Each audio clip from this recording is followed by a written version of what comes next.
Singapour. Ce que l'île Maurice n'est pas, encore. Introduction.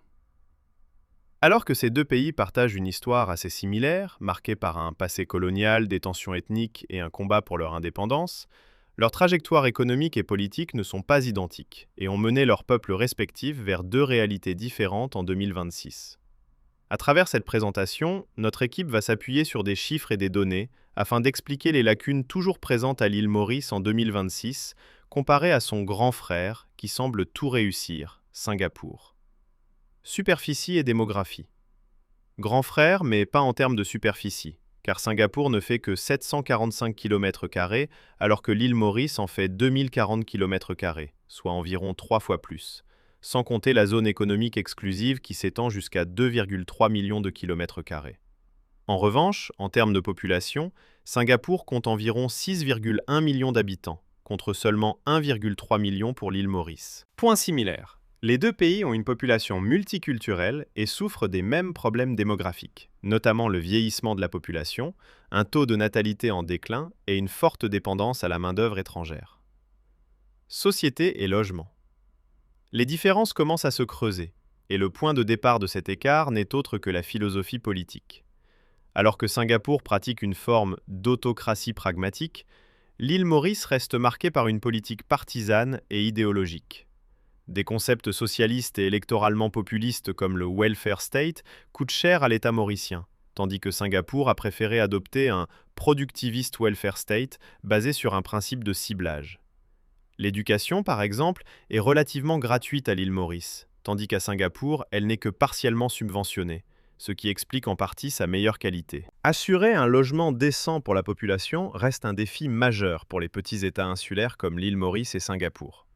Alors que beaucoup espèrent encore le Mauritian Dream, consistant à devenir propriétaire d'un terrain et y construire une maison, le Housing Development Board de Singapour a proposé une solution plus structurée et durable, garantissant un logement décent à environ 90% de sa population grâce au logement social. À l'île Maurice, le terme logement social, souvent appelé résidence, a malheureusement une connotation négative et parfois stigmatisante. De plus, les différents ministres du logement qui se sont succédés n'ont pas réalisé d'avancées majeures pour améliorer cette perception. L'île Maurice et Singapour se sont tous deux appuyés sur un principe économique classique pour attirer les investisseurs étrangers, le néolibéralisme, reposant sur 3 éléments: des lois fiscales souples, un faible taux d'imposition, une main-d'œuvre éduquée et relativement peu coûteuse.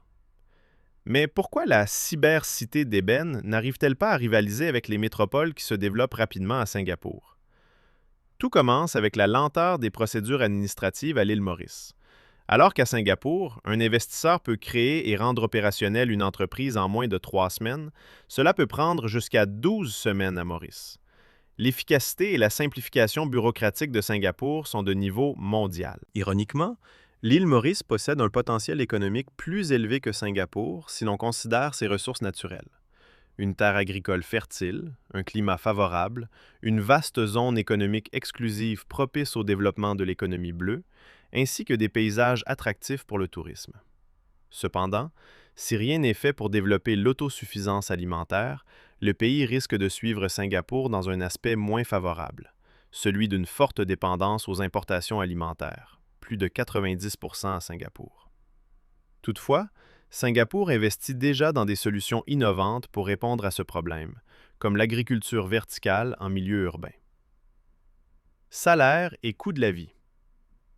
En termes de revenus, un travailleur mauricien gagne en moyenne environ 30 000 roupies par mois, contre environ 180 000 roupies pour un travailleur singapourien. Le coût de la vie à l'île Maurice tourne autour de 35 000 roupies mensuelles, tandis qu'à Singapour, il avoisine les 140 000 roupies.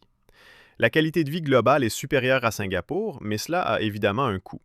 Par exemple, il est plus facile pour un Mauricien d'acheter une voiture, mais en contrepartie, les transports publics à Singapour sont bien plus efficaces, compensant cette limitation, qui constitue un choix stratégique pour éviter les problèmes de congestion routière.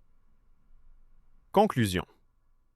L'écrivain américain William Gibson a décrit Singapour comme Disneyland, mais avec la peine de mort, soulignant une réussite économique accompagnée de contraintes importantes. Pour que l'île Maurice puisse atteindre un tel niveau, 2 questions se posent. Les politiciens sont-ils prêts à adopter davantage de pragmatisme et moins de populisme? Le peuple est-il prêt à vivre dans une société moins informelle et plus structurée, mais aussi plus stricte?